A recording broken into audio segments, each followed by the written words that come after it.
नमस्कार दोस्तों, आप सभी का स्वागत है। क्या आपने कभी सोचा है कि भगवान शिव जैसे महादेव और माता पार्वती जैसी आदि शक्ति के जीवन में भी कठिनाइयाँ क्यों आई? क्यों उन्हें तपस्या करनी पड़ी? क्यों उनके बीच मतभेद हुए? और क्यों उनका विवाह आज भी संसार का सबसे आदर्श विवाह माना जाता है? आज की इस विशेष कथा में हम जानेंगे कि शिव और पार्वती का वैवाहिक जीवन हमें कौन कौन सी अमूल्य सीख देता है। वीडियो को अंत तक अवश्य देखें, क्योंकि अंतिम सीख हर पति पत्नी के जीवन को बदल सकती है। अध्याय 1, माता पार्वती की कठिन तपस्या। पुराणों के अनुसार माता पार्वती ने भगवान शिव को पति रूप में प्राप्त करने के लिए वर्षों तक कठोर तप किया। उन्होंने राजसी सुखों का त्याग किया, भोजन छोड़ दिया, कठोर जंगलों में रहकर शिव का ध्यान किया। यह केवल प्रेम नहीं था, यह समर्पण, धैर्य और विश्वास की परीक्षा थी। इससे हमें यह सीख मिलती है कि आज के समय में लोग रिश्ते जल्दी बना लेते हैं, लेकिन उन्हें निभाने का धैर्य नहीं रखते। शिव पार्वती सिखाते हैं कि सच्चे रिश्ते समय, त्याग और विश्वास से बनते हैं। अध्याय 2, विवाह में समानता नहीं, सम्मान जरूरी है। भगवान शिव कैलाश पर रहते थे। उनके पास न महल था, न धन दौलत, शरीर पर भस्म, गले में सर्प, साथ में भूत प्रेतों की सेना। दूसरी ओर माता पार्वती पर्वतराज हिमवान की पुत्री थी। जब विवाह की बात हुई तो कई लोगों ने विरोध किया, लेकिन माता पार्वती ने बाहरी रूप नहीं देखा, उन्होंने शिव के गुण देखे। इससे हमें यह सीख मिलती है कि रिश्ता केवल धन, रूप और पद से नहीं चलता, सम्मान और चरित्र सबसे बड़ा आधार होता है। अध्याय नंबर 3, मतभेद होना गलत नहीं।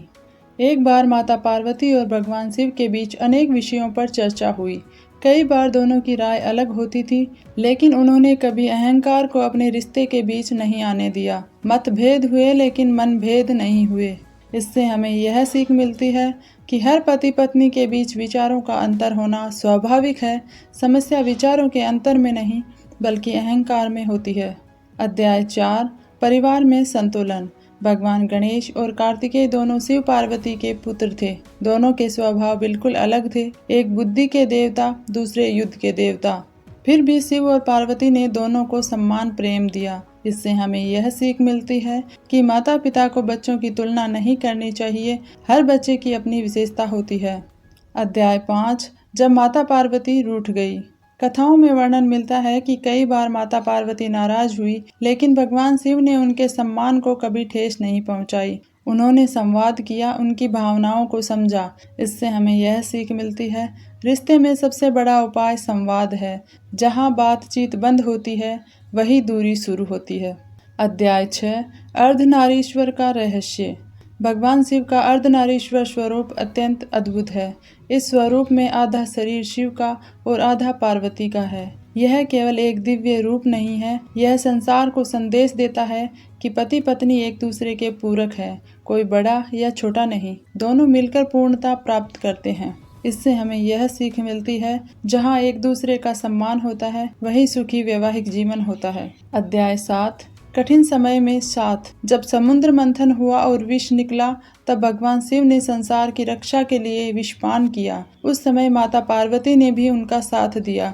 उन्होंने शिव के कंठ को पकड़ लिया ताकि विष पूरे शरीर में न फैले। इससे हमें यह सीख मिलती है, सच्चा जीवन साथी वही होता है जो कठिन समय में साथ खड़ा रहे।